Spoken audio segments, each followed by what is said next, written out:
आज हम राजा राम मोहन राय के शिक्षा संबंधी विचार पर चर्चा करेंगे। सबसे पहला है शिक्षा का उद्देश्य। राजा राम मोहन राय अपने युग के सर्वाधिक शिक्षित एवं विद्वान भारतीय थे।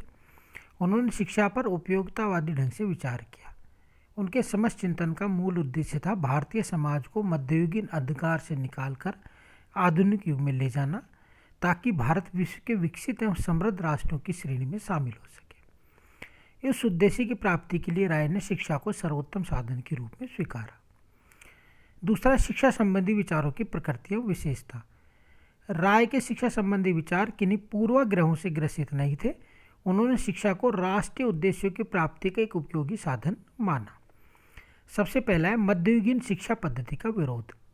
राय का मत था कि मध्ययुगीन शिक्षा पद्धति न केवल आधुनिक युग के अनुरूप नहीं थी, अपितु यह भारत के बौद्धिक एवं भौतिक विकास में बाधक थी। एक शिक्षा पद्धति पर मंदिरों व मठों से जुड़े हुए पुरोहित वर्ग का एकाधिकार था। यह शिक्षा पद्धति अपनी प्रकृति से अनुदारवादी, परंपरावादी तथा संकीर्ण थी तथा किसी प्रकार की मानसिक एवं वैचारिक स्वतंत्रता को प्रोत्साहन देने में असमर्थ थी।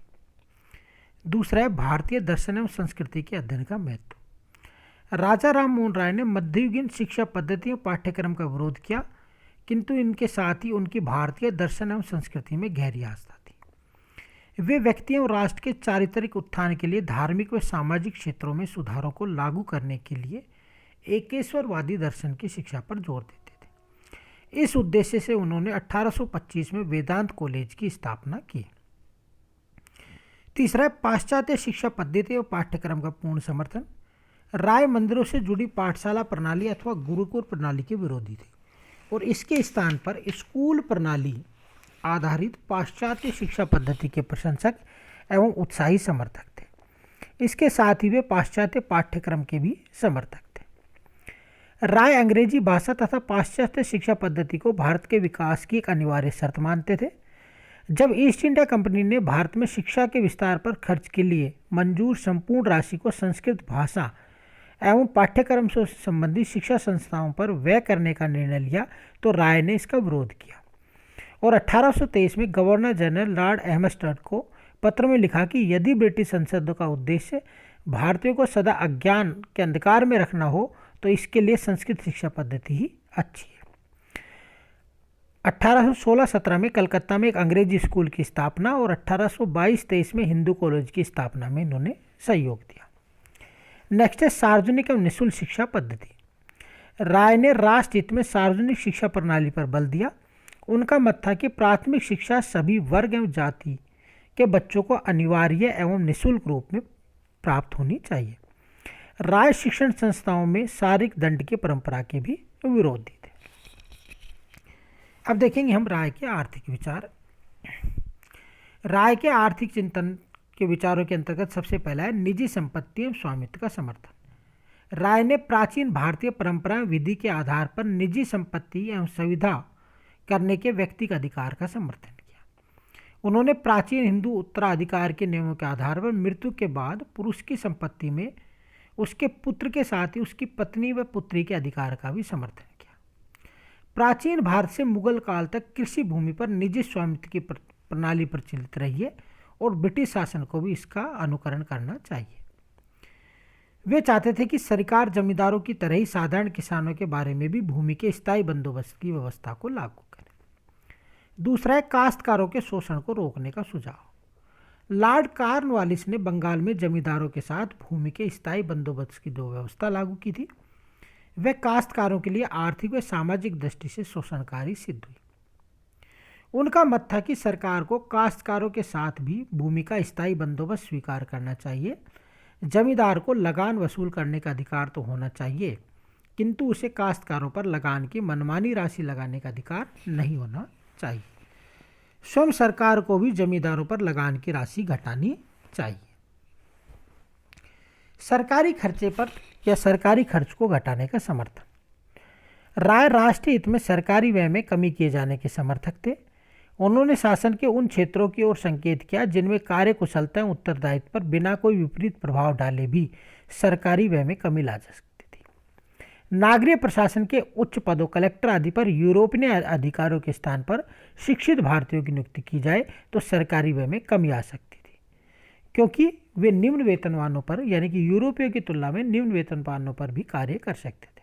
उन्होंने भारत के सैनिक व्यय को सीमित किए जाने का भी आग्रह किया। चौथा है भारत की आर्थिक उन्नति का समर्थन। राय भारत की आर्थिक स्थिति सुधारने के प्रबल समर्थक थे। उन्होंने अनुभव किया कि इस संबंध में दो प्रमुख बाधाएं थी। पहला है विदेशी बाजार से भारतीय माल की खपत सीमित थी और दूसरा भारत से विदेश में धन निकासी की मात्रा बहुत अधिक थी। उनका सुझाव था कि यदि भारत से विदेश में जाने वाले माल पर सरकार निर्यात की मात्रा कम कर दे तो विदेशों से भारतीय माल सस्ता हो जाएगा और इसकी खपत में भी वृद्धि हो जाएगी।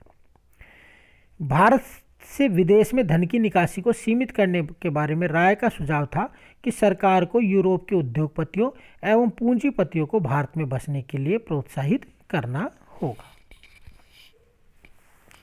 नेक्स्ट है राय के या राजा राममोहन राय के राजनीतिक विचार।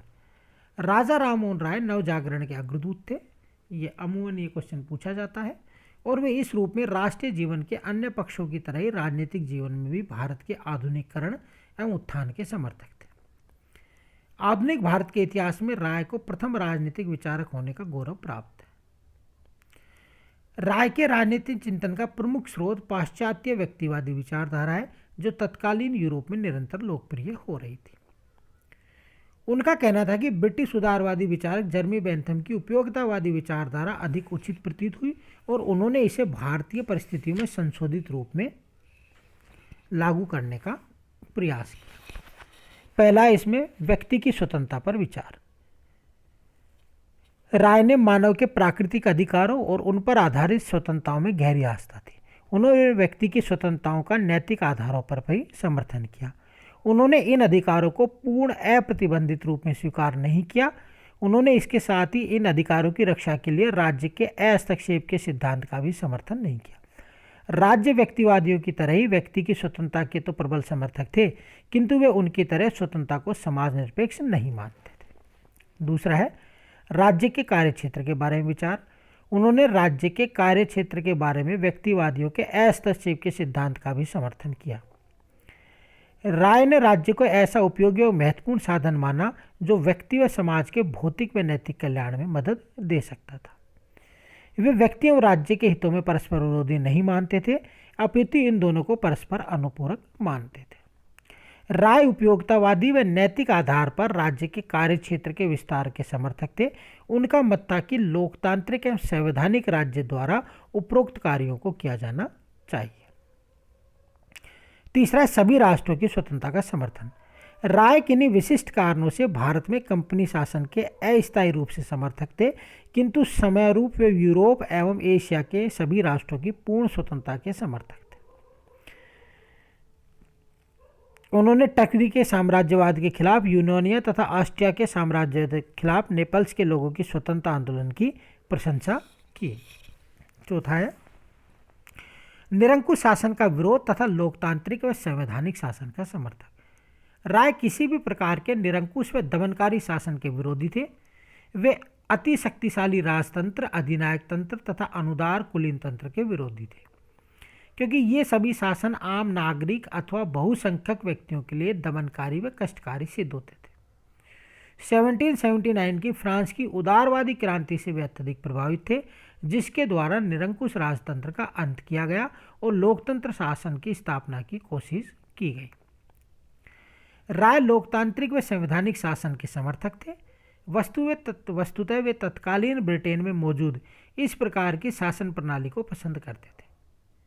उस समय के ब्रिटेन में नागरिकों के एक सीमित वर्ग को ही मताधिकार प्राप्त था। राय इस व्यवस्था से संतुष्ट थे, क्योंकि वे मानते थे कि सभी नागरिकों को लोकतांत्रिक शासन से नहीं जोड़ा जा सकता। इस प्रकार राय पूर्ण लोकतंत्र के सिद्धांत को स्वीकार नहीं करते थे, किंतु वे सभी नागरिकों की स्वतंत्रता व कानून के सम्मुख उनकी समानता के प्रबल समर्थक थे। इसके साथ ही राय लोकतंत्र व संवैधानिक शासन के संचालन के लिए शक्ति पृथक्करण सिद्धांत को भी आवश्यक मानते थे। नेक्स्ट है प्रेस व अभिव्यक्ति की स्वतंत्रता का समर्थक। राय अभिव्यक्ति की स्वतंत्रता के एक अंग के रूप में प्रेस की स्वतंत्रता के प्रबल समर्थक थे। वे प्रेस को सरकार के खिलाफ जनता को भड़काने वाला एक साधन नहीं मानते थे। राय स्वस्थ व प्रबुद्ध जनमत निर्माण में प्रेस की भूमिका को स्वीकार करते थे और इस प्रकार वे प्रेस को शासित व शासक के बीच एक संपर्क सूत्र मानते थे। उनका मानना था कि प्रेस की मदद से ही सामान्य शिकायतों, समस्याओं, कष्टों से भली भांति परिचित हो सकते हैं और इनके हल के लिए आवश्यक उपाय किया जा सकता है। के दामोदर ने राय को भारत में राष्ट्रीय पत्रकारिता का जनक कहा है। उन्होंने राष्ट्रीय पुनर्जागरण के उद्देश्य से सर्वप्रथम प्रेस के साधन को अपनाया और बंगाली भाषा में संवाद कौमुदी और फारसी भाषा में मिरातुल अखबार का प्रकाशन किया। और जब 1823 में गवर्नर जनरल जॉन एडम ने प्रेस की स्वतंत्रता पर प्रतिबंध लगाया तो वे इस अध्यादेश के विरुद्ध कोर्ट में गए और वहां असफल होने पर उन्होंने हाई कोर्ट के निर्णय के विरुद्ध सुप्रीम कोर्ट में अपील की। यहाँ भी असफल होने पर उन्होंने सपरिषद सम्राट के सामने अपील की, यद्यपि यहाँ भी राय की कोई सफलता नहीं मिली। किंतु उन्होंने इन विभिन्न स्तरों पर इस राजनीतिक सत्य को अवश्य प्रकट किया कि प्रेस की स्वतंत्रता ने किसी भी देश में क्रांति को जन्म नहीं दिया, अपितु शासन द्वारा प्रेस की स्वतंत्रता पर लगाए गए प्रतिबंधों के कारण जब शासन जनता में असंतोष से अपरिचित रह जाता है तो ऐसा जन असंतोष क्रांति को जन्म देता है। नेक्स्ट है प्रशासनिक व्यवस्था में सुधार। पहला है जमींदारी व्यवस्था में सुधार किया जाना चाहिए और जमींदारों को काश्तकारों पर लगान बढ़ाने का अधिकार नहीं होना चाहिए। दूसरा है राजस्व के लिए सरकार को लगान की वृद्धि के साधन के स्थान पर अन्य साधनों को अपनाना चाहिए, जैसे विलासिता के सामान पर कर की वृद्धि। तीसरा, सरकार को अपने प्रशासनिक में कमी करनी चाहिए। राज्य प्रशासन के प्रमुख उत्तरदायित्व पदों पर योग्य भारतीयों की नियुक्ति के समर्थक थे। चौथा है राय स्थायी सेना की संख्या सीमित करने और आरक्षित लोक सेना बनाने के पक्ष में थे। सातवां है विधि एवं न्याय व्यवस्था पर विचार। राय ने विधि एवं न्याय संबंधी विचार उनकी पुस्तक भारत की राजस्व एवं न्याय व्यवस्था की व्याख्या और 1833 में ब्रिटिश संसद द्वारा अधिकार पत्र अधिनियम आदि है। पहला है भारत के लिए कानून निर्माण का कार्य ब्रिटिश संसद द्वारा किया जाना चाहिए, क्योंकि उसे ही भारत की व्यवस्थापिका के रूप में कार्य करने का अधिकार है। भारत स्थित गवर्नर जनरल भारत की कार्यपालिका है। कार्यपालिका और न्यायपालिका संबंधी कार्यों का पृथक्करण किया जाना चाहिए, अर्थात किसी एक पदाधिकारी को ये दोनों शक्तियाँ एक साथ प्राप्त नहीं होनी चाहिए, अर्थात शक्ति पृथक्करण होना चाहिए। और संवैधानिक शासन के लिए जो आवश्यक तत्व है वो है पहला लोगों की इच्छा और दूसरा है संप्रभु के आदेश। राय चाहते थे कि संप्रभु के आदेश तथा राज्य द्वारा निर्मित विधि को विवेकपूर्ण एवं उपयोगी होना चाहिए। भारत में प्रचलित दीवानी व फौजदारी कानूनों का संहितीकरण होना चाहिए। जूरी व्यवस्था लागू रहनी चाहिए, किंतु इसमें निहित जातीय भेदभाव को समाप्त किया जाना चाहिए। यूरोपवासियों पर भी देश के न्यायालयों को क्षेत्राधिकार प्राप्त होना चाहिए। नेक्स्ट है धर्मनिरपेक्ष दृष्टिकोण की शुरुआत। वर्तमान भारतीय संविधान का एक विशिष्ट लक्षण धर्मनिरपेक्षता है। इस संबंध में प्रमुख बातें राय जो कहते हैं वो निम्न प्रकार हैं। उन्होंने धर्म को राजनीति का आधार नहीं माना और धर्म राज्य की धारणा को अस्वीकार किया। उन्होंने धार्मिक सहिष्णुता के सिद्धांत पर बल दिया। उन्होंने धार्मिक कृतियों का विरोध किया और राज्य की कानूनी शक्ति द्वारा इनके अंत के प्रयास को उचित माना। राय ने धर्म के आधार पर नागरिकों में किसी प्रकार के भेदभाव को भी उचित नहीं माना। नौवां है यूरोपवासियों के भारत में बसने का समर्थन।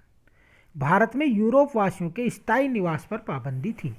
सन 1832 में ब्रिटिश लोक सदन की प्रवर समिति को राय ने यह सुझाव दिया कि सदचरित्र योग प्रतिभावान व संपन्न यूरोपवासियों को भारत में निवास की स्वीकृति प्रदान की जानी चाहिए, ताकि उनके अनुभव से भारतीयों को लाभ पहुंच सके। नेक्स्ट है इसमें ब्रिटिश शासन के प्रति राय का झुकाव। राय की गिनती ब्रिटिश शासन के प्रारंभिक एवं प्रमुख प्रशंसकों में की जाती है। वे तत्कालीन ब्रिटिश शासन को मध्य युग के अंधकार में डूबे हुए भारतीयों के लिए एक ईश्वरीय वरदान मानते थे। उनकी ब्रिटिश चरित्र, न्याय, शिक्षा आदि में गहरी आस्था थी और वे मानते थे कि ब्रिटिश संपर्क भारत के बहुपक्षीय उत्थान में सहायक है। सार्वभौमिक धर्म, मानवतावाद तथा अंतर्राष्ट्रीयवाद का समर्थन। राय ने बताया कि मानव मात्र में एक आध्यात्मिक एकता मौजूद है और नैतिक दृष्टि से सभी का मूल धर्म एक ही है। सभी राष्ट्रों के निवासी एक ईश्वर की संतान है और इस प्रकार सभी राष्ट्र समुदाय एक ही विश्व परिवार की शाखाएं व उपशाखाएं हैं। राय की सार्वभौमिक धर्म मानववाद की धारणाएं अपनी प्रकृति से क्रम से आध्यात्मिक एवं नैतिक थी और उन्होंने इसके आधार पर राजनीतिक क्षेत्र में अंतर्राष्ट्रीयवाद की उदार अवधारणा को जन्म दिया। उसके बाद हम देखेंगे राजा राम मोहन राय की जो विभिन्न आलोचनाएं की जाती हैं। कहा जाता है कि उन्होंने ब्रिटिश राज्य की अधीनता को एक वरदान माना। वस्तुतः वे एक और ब्रिटिश राज्य की क्रूर साम्राज्यवादी प्रकृति को समझने में असमर्थ रहे। भारत में यूरोपवासियों के निवास से संबंधित उनके सुझाव तत्कालीन अनेक भारतीयों का विरोध करते। नेक्स्ट है राय ब्रिटिश शिक्षा एवं अंग्रेजी भाषा के समर्थक थे, किंतु इसने अधिकांश भारतीयों में अपनी संस्कृति के प्रति हीनता की भावना उत्पन्न कर दी। राय के राजनीतिक चिंतन में अंतर विरोध भी मौजूद है। निष्कर्षतः हम कह सकते हैं कि यह सत्य है कि राय स्वराज्य के अग्रदूत नहीं थे, वस्तुतः वे पुनर्जागरण के अग्रदूत थे। उन्होंने अनेक बार राष्ट्रीय पत्रकारिता का जनक भी कहा जाता है। राजनीतिक क्षेत्र में राय का महत्व इस बात में निहित है कि उन्होंने भारत को आधुनिक अर्थ में एक राष्ट्र मानते हुए अपना राजनीतिक चिंतन प्रस्तुत किया। उन्हें भारत में संवैधानिक आंदोलन का जनक भी कहा जा सकता है।